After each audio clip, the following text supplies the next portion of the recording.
ഈ ലൈംഗിക കുറ്റവാളി ജഫ്രി എപ്സ്റ്റീനുമായി ബന്ധപ്പെട്ട ഫയലുകൾ അമേരിക്കൻ നീതിന്യായ വകുപ്പ് പുറത്തുവിട്ടുവെന്ന് വാർത്ത വരുന്നുണ്ടല്ലോ. എന്തായാലും ഒരുപാട് അമേരിക്കൻ പ്രസിഡന്റ് ബിൽ ക്ലിന്റൺ ഉൾപ്പെടെയുള്ള ആൾക്കാരുടെ ബന്ധം ഇത് വെളിവാക്കുന്ന ഫയലുകളാണ് ഇപ്പോൾ പുറത്തു വന്നിരിക്കുന്നത്. അമേരിക്കൻ ജനതയ്ക്കിടയിൽ ഇതുണ്ടാക്കുന്ന ഒരു ഇമ്പാക്റ്റ് എങ്ങനെയാണ്, എന്താണ് ഈ ഫയലിന്റെ രഹസ്യങ്ങൾ?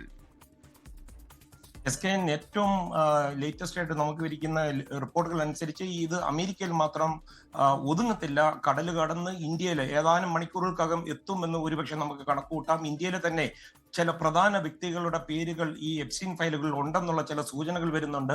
ഏതാണ്ട് 1200ഓളം ഇരകളെ തിരിച്ചറിഞ്ഞിട്ടായിട്ടുണ്ടെന്നാണ് ഇന്ന് ജസ്റ്റിസ് ഡിപ്പാർട്ട്മെന്റ് പുറത്തുവിട്ട ഈ ഫയലുകളിൽ നിന്ന് ലഭിക്കുന്ന സൂചന.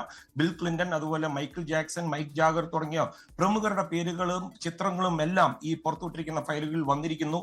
ഡൊണാൾഡ് ട്രംപിന്റെ ചിത്രങ്ങൾ വളരെ കുറവാണ്. തന്നെയുമല്ല, ഡൊണാൾഡ് ട്രംപിനെ രക്ഷപ്പെടുത്തുവാനുള്ള ശ്രമങ്ങൾ നടക്കുന്നതായിട്ട് ഡെമോക്രാറ്റ്സുകൾ ആരോപിക്കുകയും ചെയ്യുന്നുണ്ട്. SK. Okay, thank you Madhu Kottarakkara. File കടൽ കടന്നു വരും എന്നുള്ള ഭീഷണി മധു വഴി നിലനിൽക്കുകയാണ്. ലോകത്തെവിടെയായാലും ഏത് സമയത്തും 24 വാർത്തകളും ഓഗ്മെന്റഡ് റിയാലിറ്റി പാക്കേജുകളും എക്സ്പ്ലെയിനറുകളും വിശദമായി കാണാൻ ഞങ്ങളുടെ യൂട്യൂബ് ചാനൽ നിങ്ങൾക്ക് സബ്സ്ക്രൈബ് ചെയ്യാം.